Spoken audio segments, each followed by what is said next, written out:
1904. Poiret's ambush. From a near-perfect start, the Tour fell into disrepute in its second year. Maurice Garin lined up as clear favourites with his brother César and Lucien Pother as his Le Francais teammates.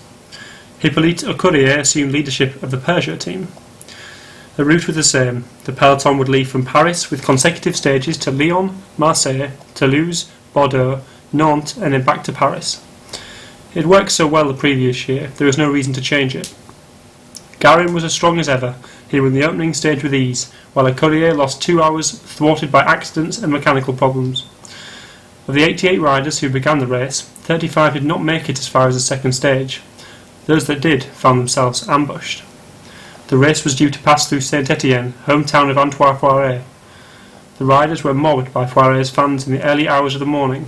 Garin and other leading contenders were held hostage by the crowds until their man had made good his chance to escape up the road.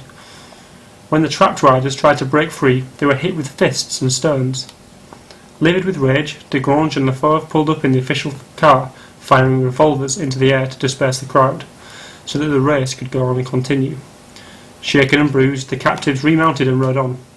Poiret was caught, and Aucourrier won the stage.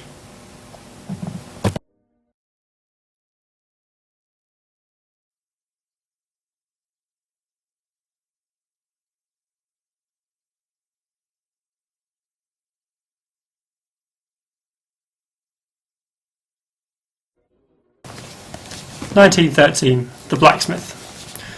The race did not begin well. The return of saboteurs throwing nails on the road ended the tour for 29 riders on the first stage to the Havre. But worse, for one man at least, was to come. Eugene Christophe took over the race lead while Odile Defray retired, and as the peloton rode over the Tourmalet, he was in a strong position to win overall. But as he began the descent, his forks broke. He had no choice but to sling his bicycle across his shoulders and carry it for 2 hours to the nearest blacksmith in Saint-Marie-de-Capin. Under the new, stricter team regulations, he was not allowed any outside assistance, so Christophe spent more than an hour inexpertly forging, welding and reassembling his bike. He had lost an inordinate amount of time and the race, but that was little of interest to Henri Desgrange. He handed Christophe an additional 3-minute time penalty for accepting help. He had let the blacksmith's apprentice pump the bellows for a while he worked.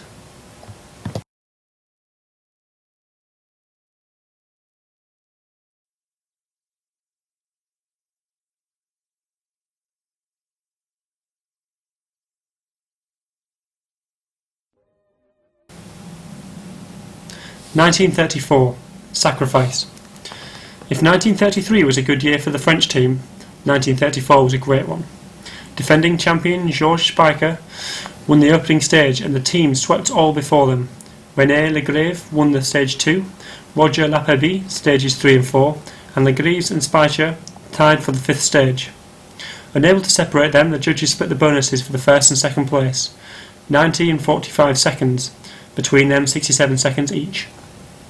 And ahead of all this, Antoine Magnier had taken the jersey after coming second on stage 2 and carried his lead to the foot of the mountains at Aix-les-Bains. Magnier stuck close to his nearest rival, Giuseppe Martano, over the Glibier, but the Italian snatched 45 seconds back for finishing second to the René Vieto and moved a little closer to the jersey. The men competing for the King of the Mountains competition were paying little heed to the pair. Vicente Trueba, the Spanish flea, who had won the inaugural title 12 months previously, was first over the Col de la Fraye, but Vieto led the Cols de Var and Alos, building up a lone victory at Digne and bonuses that took him up to 6th overall. Then, riding over the Porte d'Aspin on Martino's wheel, Magnier crashed. He was not badly hurt, but his rear wheel folded beneath him. He watched helplessly as riders streamed past him, waiting for a team car to help him. His saviour came from the opposite direction. René Vieto, his 20-year-old teammate, appeared like a vision, riding back up the mountain in the wrong direction, riding against the flow of riders, now overtaking him as well as Magnier. He pulled up by his teammate and gave him his bike, sacrificing his own chances in the race to make sure that the Magnier kept the jersey on French shoulders. Then he sat and wept as he waited alone for a spare wheel from the support vehicle to complete the stage. Vieto's selfless act saved the Tour for Magnier. His reward was the King of the Mountains prize and a place forever in the hearts of the French public.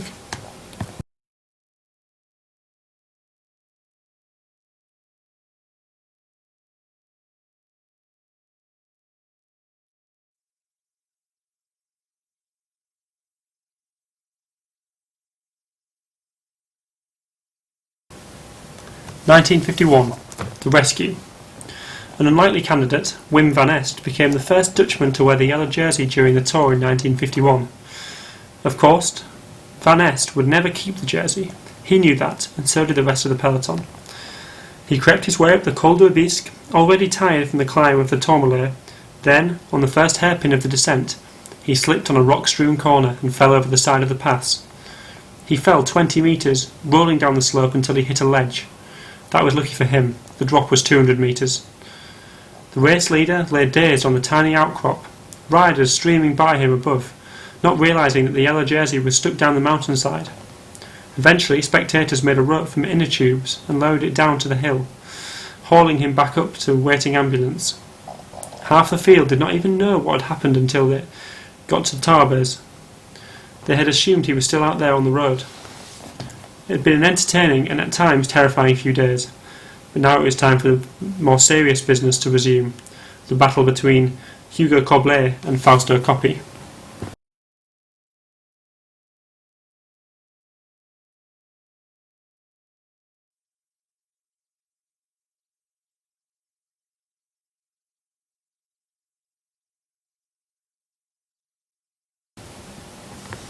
(1967) The victim of the Ventoux. As the race rolled toward the Ventoux, there were 2 days in which those who had lost time already had the chance for a stage win. The men in competition for the yellow jersey were preparing themselves for the mountain that might enable them to unseat Roger Pignon. The slopes of the Ventoux were not lashed by the Mistral, the prevailing wind of the south of France on the 13th of July 1967. Instead, it was a searingly hot, and as already perspiring leaders came out from the shelter of the trees on the moonscape of the Giant of Provence, the heat was doubled as it reflected off the rock and into their faces. Poulidor and Jimenez had attacked in the forest, breaking up the peloton. Anyone who wanted to be in the race had no choice but to follow. Pignon, Gimondi, Jan Janssen and Franco Balmagnon gave chase, but Simpson was dropped. He held on to the second group, but as the sun beat down on him with its full glare, he faltered. Falling back from the group, he weaved across the road, unable to accept that he would lose time to rivals. But he would not be beaten. Within a mile of the summit, he fell from his bike, racked with heat exhaustion, barely able to communicate. British team mechanic Harry Hall rushed to him. Simpson tried to remount, but he could not move. Even as Hall pushed him back up the hill, he could not move his pedals. He was lifted from his bike and flown by helicopter to Avignon.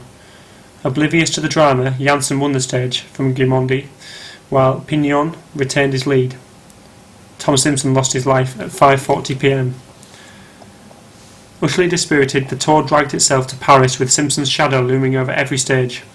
Pignon acquitted himself well, and Poulidor won the final time trial, but there was no spark left in the field. Later, it transpired amphetamines had been found in the pocket of Simpson's jersey, and alcohol in his bloodstream.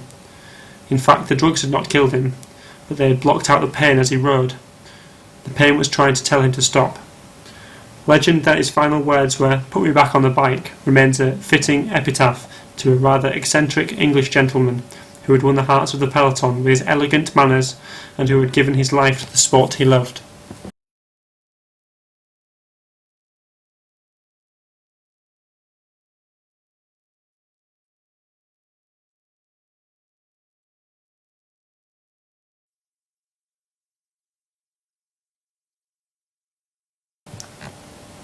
(1975) An attack of the wrong kind.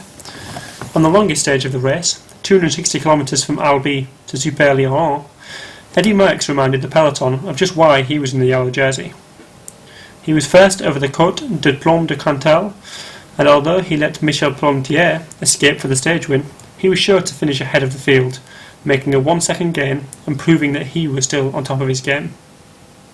Within 48 hours, that single second seemed worthless. On the stage to the Puy de Dôme in the Massif Central, Merckx lost 34 seconds to Tavernet and 49 to Lucien Van Impe. But this wasn't just down to his speed. The pair had dropped him with 4 kilometres to go, and as he dug deep within his reserves to hold on to the jersey in the final kilometre, a spectator lunged out into the road and punched him in the liver. Wincing in pain, Merckx stumbled over the line before vomiting, The physical hurt, coupled with the emotional blow of being dropped by Tavernier again, would prove a turning point in Merckx's career.